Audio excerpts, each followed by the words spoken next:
Assalamualaikum Baraya PCD. Selamat datang di channel Perpus Cerita Dongeng. Pada video kali ini adalah lanjutan dari cerita Kisah Pendekar Jaka Sembung episode yang ke-15. Jangan lupa subscribe dan menyalakan lonceng notifikasi agar tidak ketinggalan cerita seru lainnya. Langsung saja kita simak ceritanya.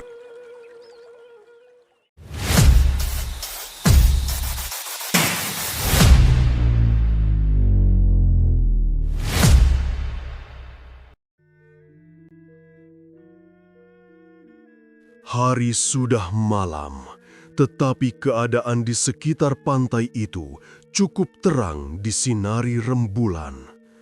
Kali Pekik tampak memanjang dari utara ke arah selatan, berkelok-kelok dan berkilau-kilau ditimpa sinar rembulan. Muara kali itu berdesir-desir diterjang ombak laut yang datang bagaikan saling berlomba ke pantai. Di sana terlihat puluhan benda kehitam-hitaman mengambang di permukaan air. Bentuknya kecil panjang, bergerak perlahan-lahan dan hilir mudik. Itulah buaya-buaya yang terkenal sangat ganas dan telah sering mengambil korban jiwa. Tak jauh dari muara yang banyak dihuni buaya itu, tumbuh sebatang pohon besar, tinggi dan cukup rindang. Kadang-kadang hempasan ombak laut sampai ke batang pohon itu, tetapi pohon itu tetap tegar. Bahkan sepertinya berlaku sombong menantang hempasan air laut maupun terjangan angin. Daun-daunnya bergoyang-goyang ditiup angin malam. Beberapa helai daun kering gugur lalu jatuh melayang-layang ke pantai berpasir putih.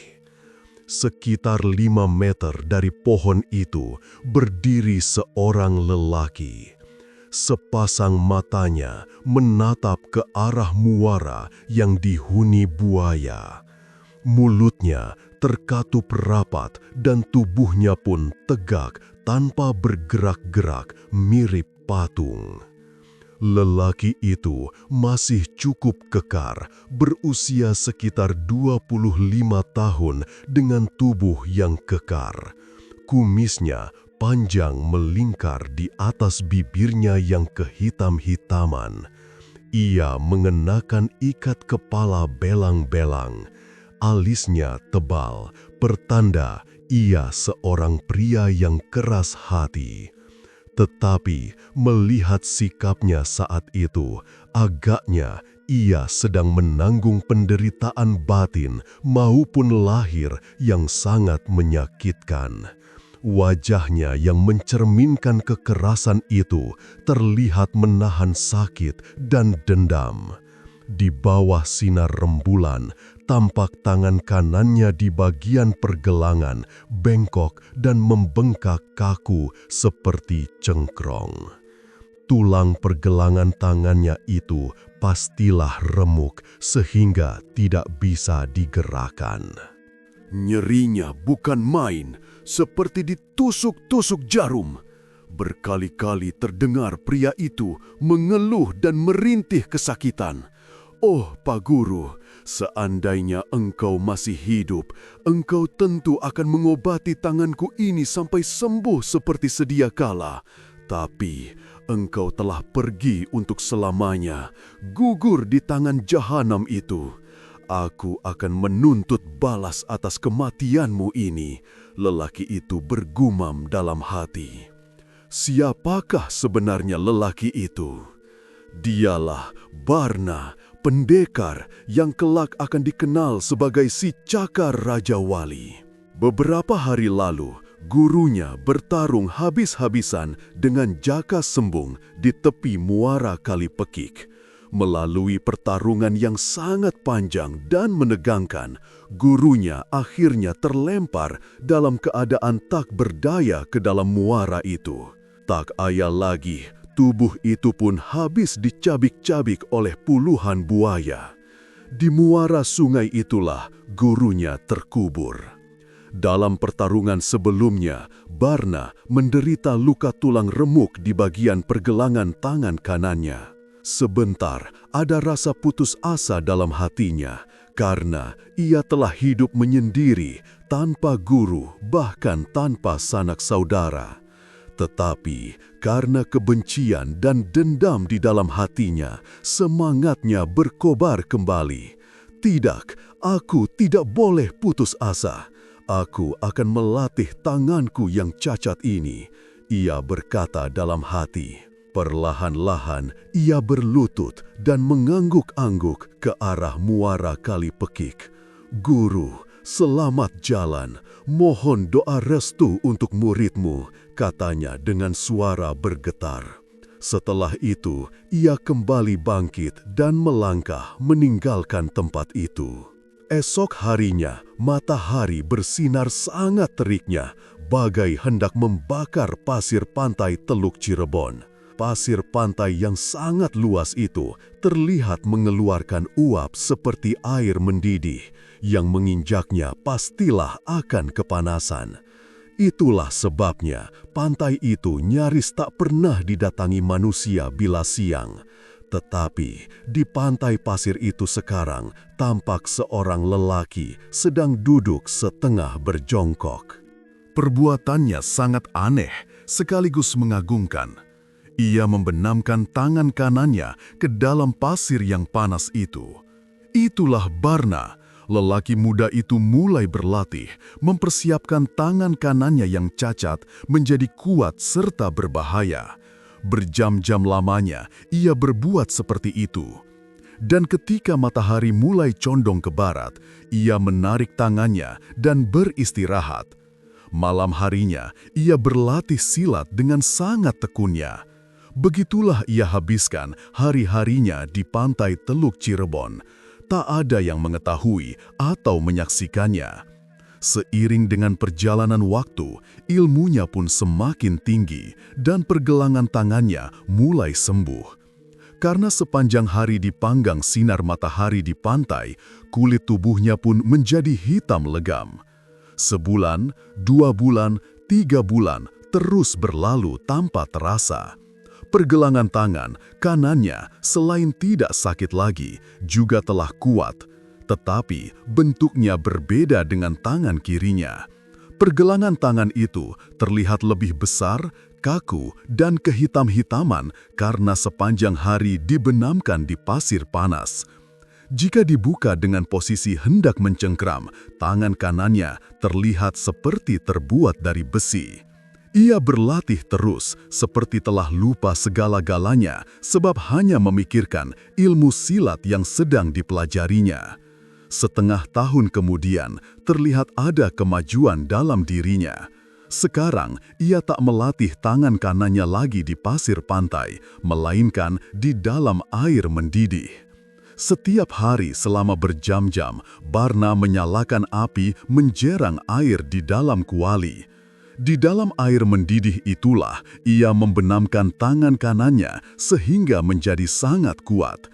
Bahkan pada hari-hari berikutnya, ia mulai bisa melatih tangannya itu di dalam kobaran api. Sungguh luar biasa, pergelangan tangannya sama sekali tidak terbakar. Memang hampir tidak masuk akal. Namun, di kalangan dunia persilatan, ilmu melatih tangan seperti itu karena selain membutuhkan waktu yang sangat lama, juga ketekunan disertai tekad baja. Jika berhasil, tangan tersebut akan menjadi kuat luar biasa. Batang pohon yang sangat kuat pun bisa terkelupas oleh sambaran jemari tangan itu. Selain itu, tenaga dalam yang menyambar dari telapak tangannya mengandung hawa panas yang dapat membuat lawan kewalahan. Kehebatan tangan kanannya itulah yang membuatnya dijuluki si Cakar Raja Wali. Karena cengkeraman tangan kanannya memang mirip cakar burung Raja Wali. Beberapa bulan kemudian, setelah ilmunya dirasakan sempurna, ia pernah keluar dari tempatnya mengasingkan diri sambil memperdalam ilmu, pergi ke kota untuk membeli kebutuhan hidupnya.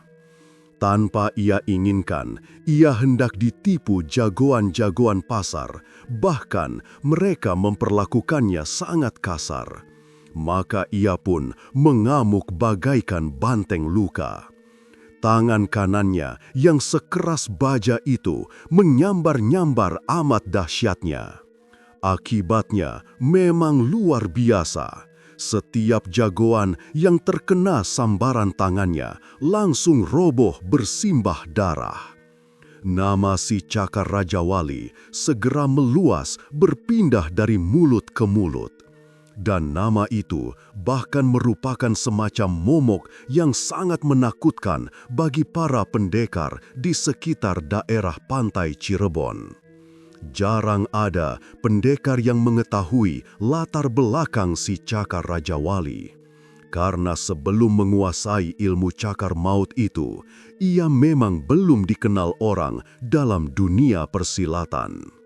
2. Teriknya sinar matahari tidak hanya menyengat pantai Teluk Cirebon, tetapi juga memanggang desa Pamanukan di daerah utara Cirebon. Penduduk tampak enggan bicara karena siang itu udara sangat panas. Hanya beberapa petani yang kelihatan bekerja seperti biasa atau membawa pulang hasil ladangnya ke rumah masing-masing. Di tengah-tengah desa yang sedang kepanasan itu, tampak seorang gadis cantik melangkah agak gontai. Peluh membasahi sekujur tubuhnya hingga bajunya terlihat basah. Berkali-kali ia meneguk air liur sendiri atau membasahi bibirnya dengan air ludah sekadar untuk menahan rasa dahaga dan lapar yang amat sangat. Itulah dia, Ranti, putri almarhum Gagak Ciremai dari desa Perbutulan. Dara jelita yang memiliki ilmu tinggi tetapi sedang mengalami prahara cinta. Karena harapannya yang begitu indah telah kandas, terhempas di batu-batu karang. Harapannya telah hancur berkeping-keping.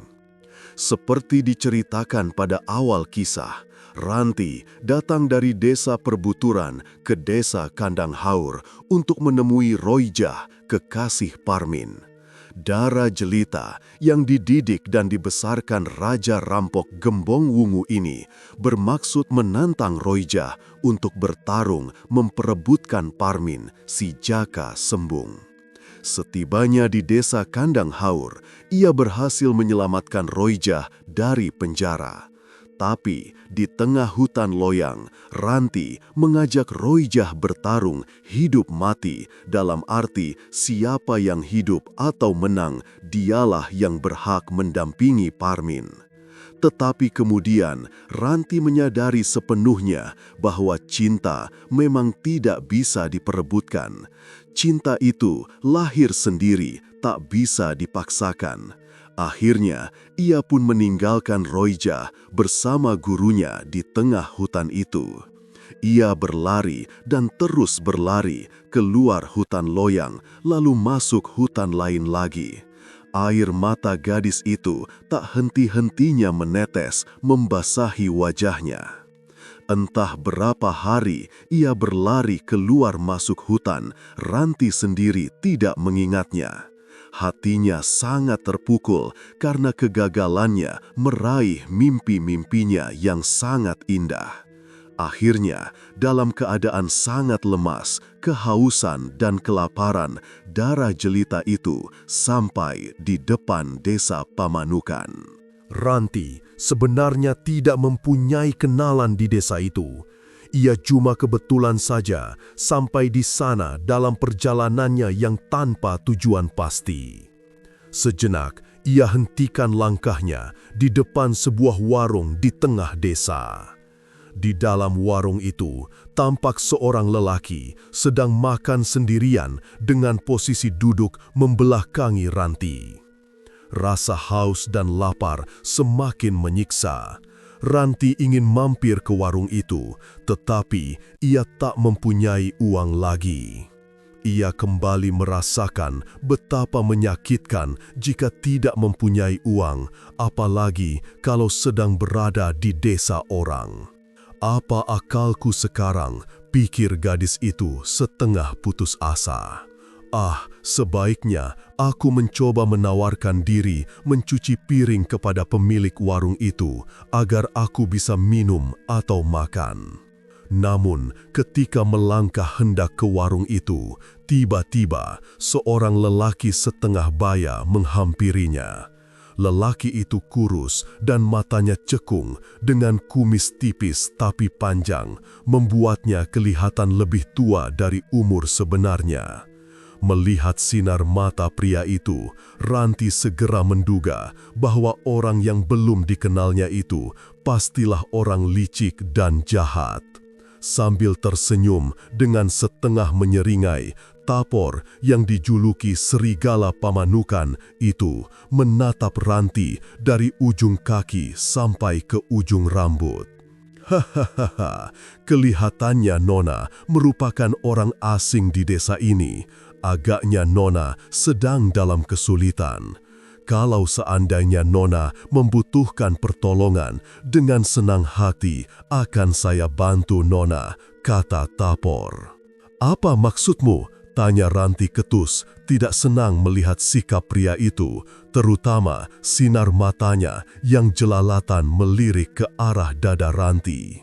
"Maksud saya begini Nona, saya lihat pedang Nona itu sangat bagus. Saya ingin memilikinya. Bagaimana ku beli beberapa gulden?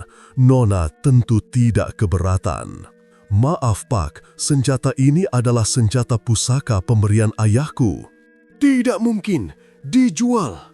"Permisi, aku mau pergi dulu," ujar Ranti sambil membalikkan badan hendak meninggalkan Serigala Pamanukan. "Hei, tunggu dulu Nona, saya bermaksud baik. Saya yakin saat ini Nona sangat kehausan dan kelaparan, namun tidak mempunyai bekal uang lagi. Biarlah aku membeli senjatamu itu," kata Tapor sambil mencolek tangan Ranti. Melihat tingkah lelaki itu agak kurang ajar, menjadi panas juga hati Ranti. Lelaki itu sepertinya menanggapi Ranti sebagai gadis murahan yang bisa diperdaya begitu saja. Seumur hidupnya, Ranti belum pernah dicolek-colek lelaki yang bermaksud kurang ajar seperti itu. Tetapi agaknya Tapor sudah terbiasa tidak peduli perasaan orang lain. Walaupun wajah Ranti mulai merah dan matanya mendelik bagai memancarkan api, Tapor tetap cengengesan, bahkan kembali mencolek Ranti. "Hei, orang tua seperti kau, jangan kurang ajar ya. Nanti kepalamu sendiri yang belah dua oleh senjata pusakaku. Sudah kubilang aku tidak akan menjualnya, malah bersikap kurang ajar lagi." "Aduh, jangan galak begitu Nona manis. Apa salahnya Nona menjual senjata pusaka itu kalau Nona memang sangat membutuhkan uang? Pedang itu toh tidak akan bisa memberikan Nona minuman dan makanan." "Tutup mulutmu." Agaknya pertengkaran mulut itu terdengar oleh Karta, lelaki yang sedang makan di warung tersebut. Ia segera bangkit dari duduknya, lalu melangkah menghampiri kedua orang yang sedang bertengkar itu. Sebenarnya, Karta tidak mau mencampuri urusan orang, apalagi karena ia juga merupakan pendatang baru di desa Pamanukan. Namun, ketika mendengar suara Ranti, tiba-tiba saja dadanya berdebar tak karuan. Suara itu terasa begitu dekat dengan jiwanya. Bahkan selama ini, bagaikan perlambang kebahagiaan baginya. Ketika memperhatikan wajah Ranti, terkejut juga Karta karena gadis itu masih sangat muda dan cantik jelita. Agaknya, ia juga baru kali ini menginjakkan kakinya di desa ini. Mungkin ia pendekar yang suka mengembara, atau paling tidak sedang dalam perjalanan menunaikan tugas penting. Demikianlah dugaan Karta yang dijuluki si gila dari Muara Bondet. Maaf saudara-saudara, saya mengganggu pembicaraan saudara berdua. Ada apakah gerangan sehingga orang tua yang tentu saja bijaksana terlibat pembicaraan yang kurang menyenangkan dengan seorang gadis? Hai, siapakah kau anak muda? Kenapa begitu lancang mencampuri urusan orang? Kata serigala pamanukan dengan nada tak bersahabat. Ah, agaknya Tuan telah salah mengerti. Saya sama sekali tidak bermaksud mencampuri urusan Tuan. Saya tidak berhak mencampurinya, sebab di antara kita memang tidak ada hubungan apa-apa. Sama seperti Tuan yang saya kira juga tidak berhak mencampuri urusan nona itu. Agaknya kau belum kenal siapa aku ya? Akulah si serigala pamanukan, jagoan nomor wahid di desa ini. Kau orang pendatang, jangan coba-coba sok jadi pahlawan. Sayang jika kedatanganmu ke sini hanya untuk mengantarkan nyawa. Sungguh merupakan suatu kehormatan bagi saya yang rendah dapat bertemu dengan jagoan desa ini. Tetapi janganlah memaksanya. Jangan memperalat kelemahannya untuk memperdayai. Barang pusaka memang tidak boleh diperjualbelikan, sebab harganya sama dengan nyawa atau kasih sayang orang yang memberikan pusaka itu. Saya yakin jagoan sehebat serigala pamanukan tentu sudah mengetahuinya. Kurang ajar, agaknya kau harus diberi pelajaran agar tidak lancang mencampuri urusan orang. Sudah kubilang, saya tidak bermaksud mencampuri. Tetapi bagaimana mungkin aku diam melihat seorang gadis hendak diperdayai orang tua sepertimu? Oh, jadi kau berani menantang aku, ha? Maaf, aku tak perlu lagi melayanimu, kata Kartaketus. Tunggu! Bentak serigala pamanukan sambil menggenggam hulu goloknya. Maaf, saya harus pergi sekarang. Harap kau tidak terlalu memaksaku.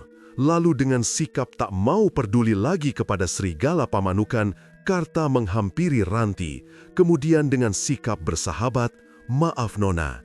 Nona jangan salah paham terhadap saya. Tetapi jika Nona kiranya tidak keberatan, marilah kita sama-sama minum dan makan di warung itu. Saya yakin Nona adalah teman senasib dan seperjuangan. Terima kasih atas kebaikan hati Tuan, ujar Ranti pelan. Kemudian kedua pendekar berusia muda itu melangkah meninggalkan serigala pamanukan hendak masuk ke warung itu kembali. Namun, serigala pamanukan yang agaknya sangat tersinggung atas sikap dan kata-kata Karta kembali membentak dengan wajah merah padam. Tunggu dulu anak muda, kau tidak boleh pergi begitu saja seolah-olah tidak memandang sebelah mata pun terhadap diriku ini. Ini adalah penghinaan bagiku. Dan siapa yang berani menghinaku berarti ia sudah bosan hidup. Karta menatap serigala pamanukan dengan sikap yang sangat tenang. Bahkan dengan senyum yang sangat ramah, ia menyahut, "Saudara yang terhormat, jika kau menuduh aku menghina dan memandang rendah, terserahlah. Tetapi kau pun harus menghormati orang. Saya belum selesai makan tadi, tapi terpaksa harus meninggalkan nasi di meja. Sayang kalau dihinggapi lalat. Dan kalau kau ingin ikut makan bersama-sama, silahkan. Kalau tidak, maaf dulu, kami harus segera ke warung itu. Kasihan Nona ini, tampaknya sudah sangat kelaparan dan kehausan." Kurang ajar, mulutmu yang lancang itu akan ku robek-robek nanti. Tapi baiklah, sekarang aku beri kesempatan untukmu untuk menghabiskan makananmu. Tetapi setelah itu, jangan harap kau boleh angkat kaki dari sini sebelum berurusan denganku. Terima kasih atas kemurahanmu memberi aku kesempatan untuk makan kembali. Karta menarik tangan Ranti memasuki warung itu. Setelah Ranti duduk, Karta menghampiri pemilik warung itu. "Pak, tolong bikinkan makanan sekalian dengan minumannya untuk nona ini," katanya. "Baik, Den." Ketika pemilik warung sedang menyediakan makanan buat Ranti, serigala pamanukan muncul di pintu warung. Ia menatap Karta dengan sinar mata merah bagaikan memancarkan api. Gerahamnya gemeretak, pertanda kemarahannya sudah mencapai puncaknya. "Makan dan minumlah sepuasmu, gembel busuk. Mungkin ini adalah kesempatan terakhir bagimu untuk menikmati lezatnya makanan," kata jagoan desa itu dengan sikap mengancam. "Hahaha, serigala pamanukan. Julukanmu sungguh hebat, tapi sikapmu seperti anak kecil saja," sahut Karta seenaknya. Tanpa mengucapkan apa-apa lagi, serigala pamanukan segera meninggalkan warung itu. Karta menatap kepergian lelaki itu sambil tersenyum, seolah-olah geli melihat sikap jagoan desa itu. Sikap Karta demikian tenangnya, sehingga ia seolah-olah merasa tidak pernah terjadi apa-apa, atau tampak tak mau peduli apapun akan dilakukan serigala pamanukan. Tetapi rupanya Pak Joran, pemilik warung makan itu, justru sangat cemas. Sambil menyuguhkan makanan dan minuman di meja di hadapan Ranti, lelaki itu mengatakan agar Karta dan Ranti hati-hati. Serigala pamanukan itu katanya sangat brutal dan mempunyai banyak komplotan yang tak segan-segan berbuat kejam kepada siapapun yang dianggap berani menantang. Setelah menyediakan semua pesanan Karta, Pak Joran melihat keluar melalui jendela warungnya. Orang tua itu menghela nafas dalam-dalam. Wajahnya sedikit muram, mungkin sangat takut membayangkan sesuatu yang tak diinginkan akan segera terjadi di warungnya. "Sebaiknya kalian berdua hati-hati. Serigala pamanukan itu sangat kejam dan memiliki ilmu kesaktian tinggi. Selama ini tak pernah ada penduduk di desa ini yang berani melawannya. Pekerjaannya hanya berbuat jahat saja, memeras dan menyiksa penduduk. Semua penduduk desa pamanukan ini telah benci kepada komplotan mereka. Tampaknya Bapak sangat takut padanya. Apakah serigala pamanukan itu mau makan daging manusia?" kata Karta dengan sikap sangat memandang remeh kepada lelaki tadi. Agaknya kalian berdua memang belum kenal padanya. Sebaiknya kalian berhati-hati. Sesal kemudian tiada guna, demikian pesan orang-orang tua dulu. Kalau sudah marah, serigala pamanukan pasti akan mengajak anak buah serta kawan-kawannya ke sini untuk menangkap atau bahkan mencelakakan kalian berdua. Ia tidak akan mau berhenti sebelum niatnya terlaksana. Terima kasih atas nasihat Bapak, tetapi Bapak harus mengetahui bahwa kejahatan cepat atau lambat pasti akan ada akhirnya. Bapak tak perlu terlalu khawatir atas keselamatan kami berdua. Percayalah, ucapanku tadi suatu saat nanti pasti akan terbukti." Ketika Ranti baru menghabiskan setengah makannya, tiba-tiba puluhan lelaki datang ke warung itu bersama serigala pamanukan. Para lelaki yang merupakan komplotan jagoan desa itu segera berdiri di depan warung dengan posisi melingkar, seolah-olah sedang mempersiapkan pagar betis supaya Karta tidak bisa melarikan diri. Serigala pamanukan maju beberapa langkah, di tangannya kini telah terhunus sebilah golok panjang. Setelah memberi isyarat agar teman-temannya segera bersiap-siap, lelaki itu berteriak, "Keluar kau berdebah! Cepat keluar! Kalau tidak, aku akan mengobrak-abrik warung itu berikut isinya." Pak Joran, pemilik warung itu, menjadi ketakutan. Wajahnya pucat pasi dan sekujur tubuhnya gemetaran dibasahi keringat dingin. Dengan tergopoh-gopoh, lelaki tua itu bersembunyi di dapur. Ia hanya berani mengintip apa yang bakal terjadi melalui celah-celah dinding. Lain halnya dengan Karta, pemuda itu tampak tidak gentar sedikit pun juga. Ia malah masih sempat minum beberapa teguk, kemudian tertawa tergelak-gelak. Hahaha, rupanya kau telah mengundang teman-temanmu ke warung ini, sobat yang baik hati. Sayang sekali, uangku tak cukup lagi untuk membayar makanan kalian semua. Bagaimana kalau kalian saja yang bayar? Sebagai tuan rumah yang baik, kalian tentu tidak akan keberatan, bukan? Jangan banyak bicara kau, monyet, keluarlah. Engkau harus diberi pelajaran supaya menjadi contoh bagi yang lainnya, bahwa siapapun yang berani mencoba-coba menantang serigala pamanukan, pasti akan mampus. Karta kembali tertawa seakan-akan tidak ada sesuatu yang perlu difikirkan. Diam-diam, Ranti merasa kagum juga melihat ketenangan pemuda yang baru dikenalnya itu. Betapa tidak, sekalipun telah dikepung puluhan pendekar yang tampaknya rata-rata memiliki ilmu yang cukup tinggi, ia tetap tenang. Sikap tenang pemuda itu mengingatkan Ranti kepada Parmin. Pemuda yang dicintainya itu pun memiliki ketenanan yang luar biasa. Ranti masih ingat ketika hendak berhadapan dengan Gembong Wungu, Parmin tetap bersikap tenang. Tak terlihat gentar, apalagi gugup, padahal semua orang tahu siapa sebenarnya Gembong Wungu dan betapa tinggi ilmu silat yang dimilikinya. Entah siapa yang bakal menang seandainya Parmin berhadapan dengan Karta. Ranti membanding-bandingkan kedua lelaki itu di dalam hati. Nona yang baik hati, harap Nona tidak merasa terganggu atas kehadiran tikus-tikus itu. Saya sebenarnya masih ingin menemani Nona makan, sebab tak sopan rasanya meninggalkan teman makan sendirian.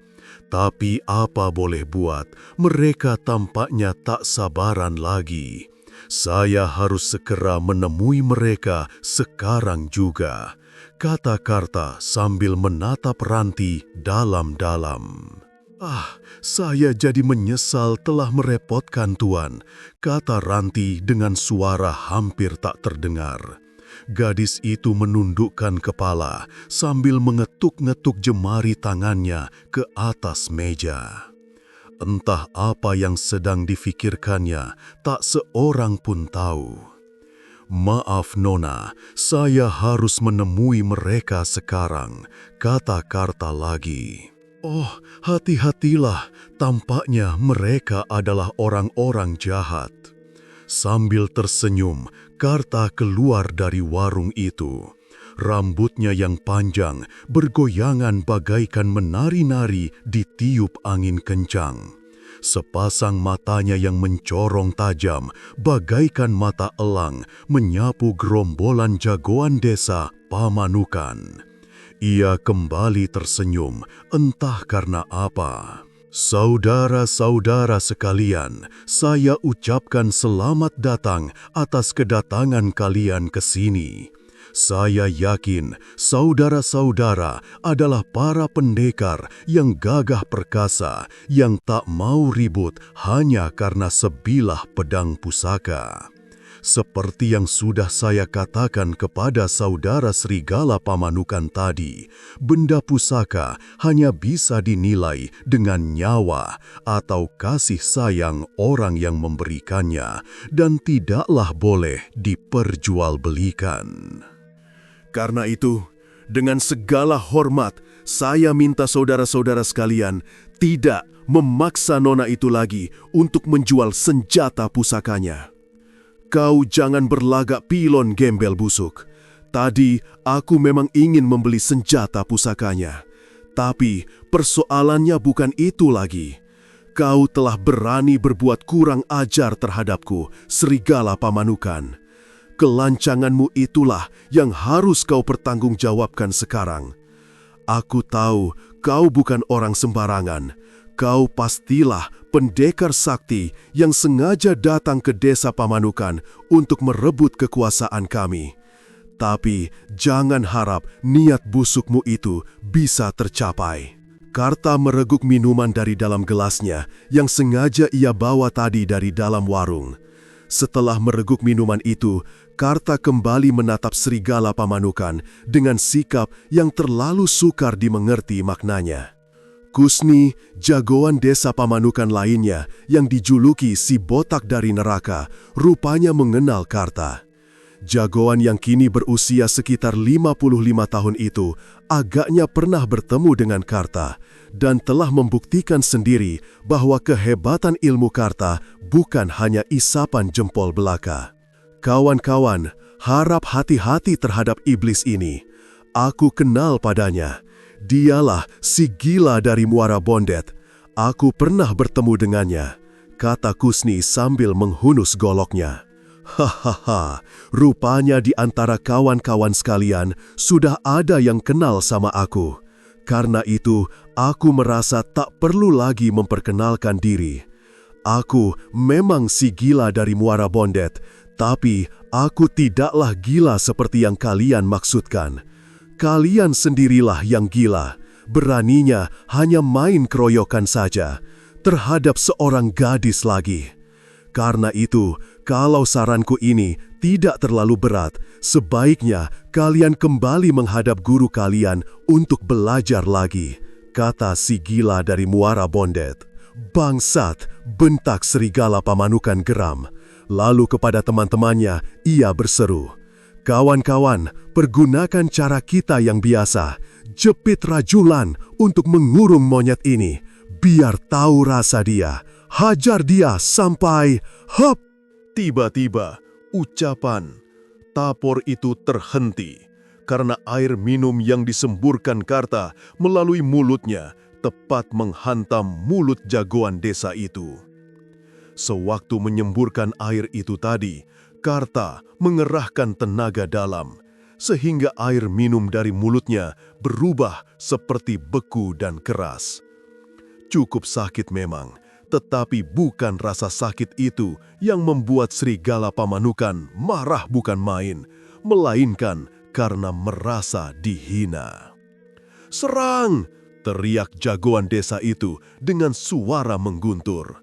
Bersamaan dengan itu, ia menerjang Karta dengan dahsyat. Goloknya diayunkan ke kepala pemuda itu. Jagoan desa lainnya juga segera menerjang dengan ganas, sehingga si gila dari Muara Bondet diserang dari berbagai penjuru. Karta secepat kilat berkelit ke kiri dan ke kanan. Tubuhnya tampak berkelebatan di antara sela-sela sabetan senjata lawan. Demikian cepatnya gerakan pemuda itu, sehingga lawan-lawannya semakin marah dan penasaran. Semua serangan mereka dapat dielakkan. Hampir tak dapat dipercaya, gerombolan jagoan desa Pamanukan tidak dapat berbuat banyak menghadapi seorang pemuda yang boleh dikatakan masih sangat hijau dan muda dibanding mereka. Apa kata orang-orang nanti jika mereka tidak dapat mengalahkan seorang pemuda pendatang seperti Karta? Orang-orang tentu akan menertawakan mereka, merendahkan mereka. Maka Serigala Pamanukan dan teman-temannya semakin ganas dan beringas. Mereka mengeluarkan semua ilmu simpanannya dengan harapan dapat merobohkan lawan. Akan tetapi, si gila dari Muara Bondet agaknya bukanlah tandingan mereka. Pemuda itu sekarang tidak hanya menghindar lagi, tetapi juga mulai menyerang dengan gerakan yang semakin cepat. Pemuda itu membuka kain sarungnya dan menggunakannya sebagai senjata. di tangan seorang pendekar yang memiliki ilmu tinggi seperti si gila dari Muara Bondet, kain sarung itu bisa menjadi senjata yang cukup ampuh. Kadang-kadang, kain sarung itu berubah jadi keras dan kaku bagaikan kayu, dan kadang-kadang lemas menyambar-nyambar lawan-lawannya bagaikan sebuah cemeti. Para jagoan desa Pamanukan menjadi kalang kabut dan jatuh bangun terkena pukulan, tendangan, dan sambaran kain sarung Karta. Melihat itu, makin terkejutlah Tapor. Diam-diam, jagoan desa Pamanukan itu harus mengakui bahwa Karta memang seorang pendekar yang luar biasa. Bahkan tadi, ia sungguh tak mengira kepandaian pemuda pendatang tersebut setinggi itu. Hati-hati kawan-kawan, tikus busuk ini mempunyai ilmu siluman, teriak Tapor. Hahaha, serigala Pamanukan, mengapa kau belum juga menyerah? Kata Karta sambil tertawa mengejek. Jangan sombong, gembel busuk, kau pasti mampus. Kalianlah yang akan mampus, bentak Karta. Agaknya pemuda itu tidak mau main-main lagi. Serangan-serangannya makin ganas dan mematikan. Satu persatu, jagoan desa Pamanukan itu pun roboh, tak bisa bangkit lagi dengan luka-luka yang cukup parah. Sebagian di antaranya malah terkapar tak sadarkan diri. 4 penduduk desa Pamanukan yang sejak tadi bergerombol menyaksikan pertarungan itu menjadi terkejut dan sangat kagum. Mereka seolah-olah tak percaya pada penglihatannya sendiri. Bagaimana mungkin seorang pemuda pendatang dengan demikian mudahnya mengalahkan gerombolan jagoan desa? Selama ini, serigala Pamanukan dan kawan-kawannya terkenal sangat ganas dan memiliki ilmu tinggi. Tak ada yang berani melawan jagoan-jagoan desa itu, walaupun sikap maupun perbuatan mereka sangat menggelisahkan penduduk. Kini, para jagoan desa telah roboh di tangan seorang pemuda. Siapakah gerangan pemuda itu? Penduduk bertanya-tanya satu sama lainnya. Namun tak ada yang kenal pada Karta. Diam-diam, penduduk desa itu sangat bersyukur karena serigala Pamanukan dan komplotannya dirobohkan pendekar muda itu. Mereka bahkan sangat mengharap agar cecunguk-cecunguk desa itu dibunuh saja agar kelak tidak berbuat jahat lagi. Ranti pun merasa kagum, diam-diam merasa bahwa kepandaian Karta berada di atas kepandaiannya sendiri. Entah siapa sebenarnya pemuda ini, pikir gadis itu sambil melangkah menghampiri Karta. Terima kasih Tuan telah menyelamatkan saya dari amukan para jagoan-jagoan tengik itu, kata Ranti sambil tersenyum manis. Matanya yang bening menatap wajah Karta dengan bersinar-sinar. Ah, hanya kebetulan saja Nona, bukankah Nona pun bisa berbuat seperti itu, ujar Karta. Penduduk desa itu menghampiri dan mengerumuni Karta. Beberapa di antaranya mengucapkan terima kasih, lalu mengajak pendekar gagah perkasa itu bersama Ranti mampir ke rumahnya untuk dijamu, makan, dan minum seadanya. Selama ini, penduduk desa ini sangat sengsara karena perbuatan mereka. Kami diperas setiap hari, jika melawan disiksa habis-habisan. Bahkan beberapa hari lalu mereka memperkosa wanita desa ini. Sungguh perbuatan yang sangat kejam dan biadab, kata Ranti dengan wajah merah padam.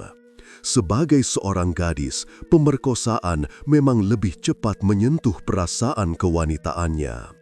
Ia dapat merasakan bahwa seorang wanita yang diperkosa akan merasa sangat tersiksa, baik lahir maupun batin. Tidak apa-apa, mereka memang jahat dan sesat. Mudah-mudahan saja dengan adanya kejadian ini mereka menjadi insyaf. Kami akan berangkat sekarang. Kalau misalnya sikap mereka belum juga berubah, aku berjanji akan datang lagi ke desa ini untuk memberi pelajaran, kata Karta. Aduh, kenapa Tuan dan Nona harus secepat itu meninggalkan desa ini? Siapakah nama Tuan berdua yang gagah perkasa dan cantik jelita? Bapak-bapak tak perlu mengetahui nama kami.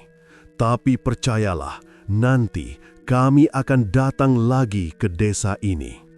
Kami ingin tahu apakah serigala Pamanukan masih belum juga berubah atau bagaimana. Nah, selamat tinggal saudara-saudara sekalian, sampai ketemu lagi nanti. Setelah berkata begitu, Karta dan Ranti melangkah meninggalkan desa itu diiringi tatapan mata penuh kagum penduduk desa Pamanukan. Pemuda itu tampan dan gagah perkasa, sedangkan gadisnya cantik jelita dan tampaknya juga bukan orang sembarangan. Entah dari mana asal sepasang muda-mudi yang sangat mengagumkan itu, kata hati penduduk desa tersebut. Seolah-olah tidak sadar, Karta dan Ranti sama-sama melangkah sampai keluar desa. Mereka hanyut dalam pikiran masing-masing, hingga akhirnya sama-sama terkejut ketika menyadari bahwa mereka sebenarnya belum saling kenal. Bolehkah aku tahu siapa kau, Dik? Siapa namamu dan dari manakah asalmu? Sekarang adik mau kemana? Tanya Karta dengan sikap yang agak kaku. Namaku Ranti, dari desa Perbutulan di lereng utara Gunung Ciremai. Oh iya, terima kasih atas pertolonganmu, Pendekar Budiman. Tanpa pertolonganmu, aku tak berani membayangkan apa yang bakal terjadi pada diriku. Karta tertegun mendengar suara Ranti. Suara itu mirip sekali dengan suara Nuraini, kekasihnya yang beberapa tahun lalu meninggal dunia sebelum mereka sempat mewujudkan cita-cita cinta mereka. Kenapa suara gadis ini mirip sekali dengan suara Nuraini? Apakah aku salah dengar? Bisik hati Karta dengan perasaan tak menentu. Kenapa kau diam saja, Pendekar Budiman? Tegur Ranti sambil menatap wajah Karta dalam-dalam. Oh, aku tidak apa-apa. Aku tidak apa-apa, Dik. Hendak kemanakah tujuanmu, Dik Ranti? Apakah kau sedang dalam kesulitan? Jika... Tidak. Ranti menyela ucapan Karta. Aku tidak mau kemana-mana. Aku hanya jalan-jalan saja, ingin melihat-lihat keadaan desa orang lain di seluruh tanah Cirebon ini. Kalau begitu, bolehkah kita menjadi kawan seperjalanan?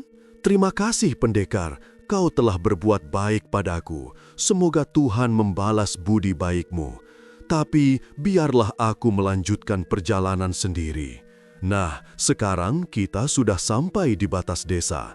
Biarlah kita mengambil jalan masing-masing. Selamat berpisah, Pendekar Budiman. Lalu Ranti meloncat, tubuhnya melesat, dan dalam sekejap hilang di balik pepohonan.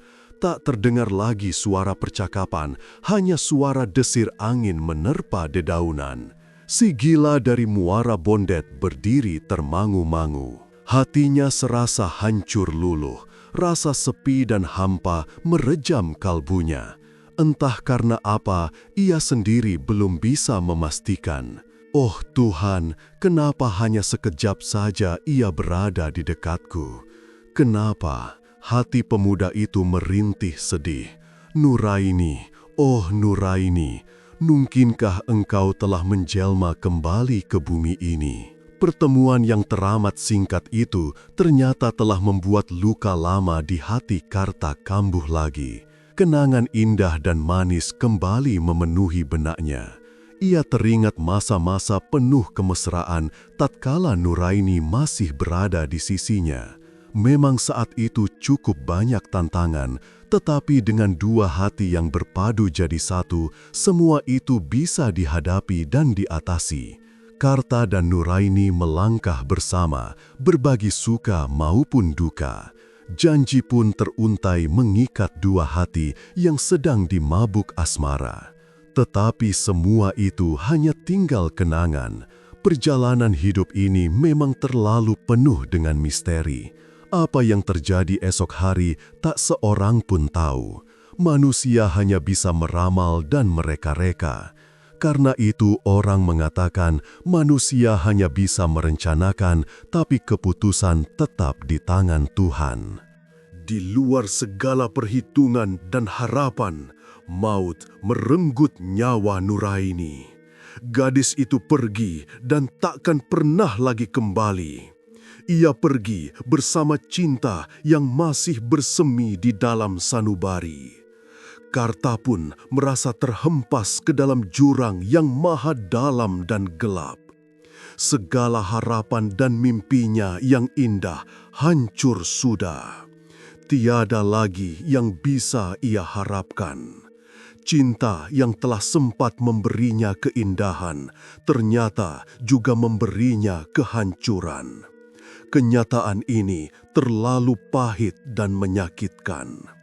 Karta yang dijuluki si gila dari Muara Bondet itu memang memiliki ilmu silat yang sangat tinggi. Ia telah bertahun-tahun melanglang buana, menembus jalan penuh duri, menghadapi musuh-musuh yang tangguh. Ia sudah terbiasa menghadapi berbagai macam cobaan. Namun, kepergian Nuraini untuk selama-lamanya tidak bisa ia tahankan.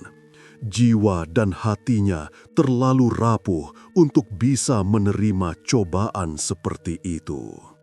Maka, sejak saat itu, Karta menghadapi hari-harinya yang kelam. Ia melangkah tanpa harapan. Penyesalan selalu bergayut di dadanya. Seandainya dia dan Nuraini memang harus berpisah karena kematian, kenapa bukan ia yang lebih dulu mati? Itu lebih baik daripada ia harus hidup menyendiri tanpa kekasihnya itu. Sekarang ia bertemu dengan seorang gadis cantik jelita yang suaranya mirip sekali dengan Nuraini.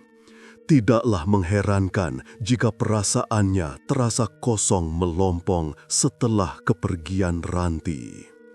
Tanpa disadari oleh Karta, gadis yang baru saja meninggalkan dirinya juga merasa tak menentu. Ranti berlari dan terus berlari sampai akhirnya ia tiba di sepanjang tebing kali Cimanuk menuju ke arah muaranya. Ranti merasa menyesal karena meninggalkan pemuda itu, tetapi ia memaksakan diri untuk melupakannya. Sebagai wanita, aku tidak boleh terlalu penurut kepada lelaki, apalagi yang baru ku kenal, pikir gadis itu. Tetapi entah mengapa pula ada rasa kesal menyusup ke dalam hatinya, karena terlanjur mengenal pendekar budiman itu. Tak seharusnya aku berkenalan dengannya, bisik hati Ranti. Dan diam-diam ia mulai merasakan bahwa kegagalan cintanya yang pertama telah menjadi semacam trauma baginya. Ia tak ingin perkenalannya dengan Karta melahirkan rasa cinta di dalam hatinya. Ia tak ingin gagal lagi, seperti ketika ia mencintai Parmin. Ia merasa lebih baik hidup menyendiri, jauh dari cinta dan lelaki, daripada kelak ia mengalami kegagalan lagi. Akhirnya, darah jelita itu tiba di pinggir tebing kali Cimanuk. Ranti duduk bersandar pada batang pohon rindang yang tumbuh di atas tebing itu. Tebing itu cukup curam dan dalam. Di bawahnya mengalir tenang kali Cimanuk. Burung-burung bangau terbang kian kemari, melintas di antara mega-mega di atas kali Cimanuk. Beberapa ekor di antara burung bangau itu terbang berpasangan, mencerminkan kesetiaan dan kemesraan. Ah, hati Ranti kembali merintih. 5. Jauh di seberang kali, tampak rumah penduduk berjejer di antara pepohonan. Sementara di tengah sungai yang cukup jernih itu, tampak sampan hilir mudik menyeberangkan orang dari daratan sebelah timur ke barat. Tukang sampan penyeberang orang itu bekerja keras mengayuh dayung agar lebih cepat sampai di seberang. Lelaki itu mengenakan topi lebar terbuat dari anyaman bambu untuk melindungi wajahnya dari sengatan terik matahari. Itulah pekerjaan sehari-hari lelaki itu untuk menghidupi keluarganya. Istri dan anak-anaknya tentu sedang menunggunya di rumah dan mengharap uang yang dibawa hari ini lebih banyak dari hari-hari kemarin. Berat juga tanggung jawab lelaki itu terhadap keluarganya. Tetapi alangkah bahagianya hidup bersama orang yang dicintai. Mereka akan berbagi suka maupun duka, saling bercanda dan bertukar pikiran jika seandainya ada sesuatu persoalan. Sedangkan Ranti sendiri, kepada siapakah ia harus menceritakan segala keluh kesahnya? Orang tua tidak punya, sanak famili pun demikian, bahkan sahabat dekat pun tidak ada. Ia merasa dirinya terkucilkan, merasa terlempar ke dunia kesepian yang teramat menyakitkan. Ayah, ibu, mengapa aku harus tersesat ke dalam dunia yang sunyi ini? Rintih gadis itu. Tanpa ia sadari, air mata menetes satu persatu membasahi wajahnya yang kusam. Ternyata hidup kesepian merupakan siksaan batin yang teramat menyakitkan. Segalanya terasa gersang, hampa, dan serba menjepit. Memang demikianlah kehidupan ini. Harta dan kedudukan tidaklah cukup bagi orang, tetapi juga perhatian dan kasih sayang baik dari orang yang dicintai maupun kerabat lainnya. Orang tidak akan merasa hidupnya tenang jika merasa tak diperhatikan atau disayangi.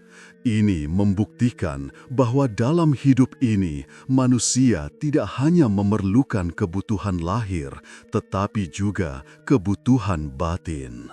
Seorang anak misalnya, jika merasa tak diperhatikan dan disayangi di rumah, biasanya akan mencari pelarian di luaran. Dalam keadaan seperti inilah, si anak sering terjerumus ke dalam hal-hal yang kurang baik. Meskipun misalnya keadaan materi di rumahnya serba berkecukupan dan mewah. Ranti hampir saja putus asa. Ia sungguh tidak tahu harus melakukan apa agar bisa terbebas dari belenggu kehidupan yang penuh kesunyian serta kegersangan ini. Tanpa ia inginkan, ia teringat lagi ketika ia masih dalam asuhan Gembong Wungu. Saat itu, rasanya tiada yang kurang, sebab waktu itu ia memang belum mengenal cinta. Ia hanya butuh perhiasan, uang, dan sebagainya. Rupanya, kehidupan sewaktu kecil lebih enak dibandingkan setelah dewasa, pikir gadis itu sedih.